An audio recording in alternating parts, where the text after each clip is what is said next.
BBC Radio 2 online, on digital radio and on 88 and 91 FM. Now the BBC News at 2 o'clock. This is Alan Dedicoat. A man from Birmingham, Harry Street, has admitted having guns and bombs at his home. The court heard he'd been involved in a dispute with his neighbours, and the judge was told that under the name Barry Williams, he'd killed 5 people, including his neighbours, in 1978, crimes for which he was held in a secure mental hospital until 1994. Sky News say they're saddened by the apparent suicide of a woman they'd accused of spreading abuse on the internet about the parents of Madeleine McCann. The body of Brenda Leyland was found at a hotel in Leicestershire. A reporter had confronted her a few days earlier. She'd said she'd had a right to her opinions. An expert on social media, Carl Miller, says the law on internet comments is clear. If you actually look at the law that's on the books, trolling is probably illegal. The Communications Act and the Malicious Communications Act has wording in both of them which says that it is illegal to send a communication deliberately which is offensive or grossly indecent, which is basically the definition of trolling. Sriyan Duani from Bristol has formally denied murdering his wife on their honeymoon in South Africa. The trial in Cape Town is expected to last for several weeks. The Business Secretary Vince Cable has accused his Conservative coalition partners of trying to destroy the welfare state.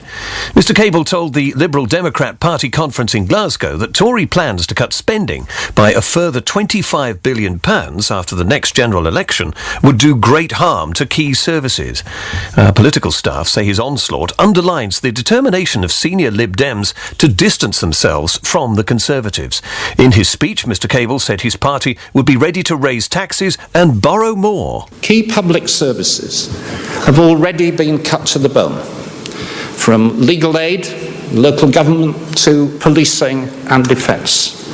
And the Tories are ideologically obsessed by cuts because they see it as a way of destroying public service and the welfare state which they detest.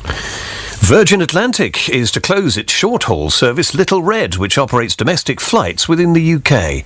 In a statement, the airline said Little Red hadn't been able to make a positive contribution to the company. The flights will end next year.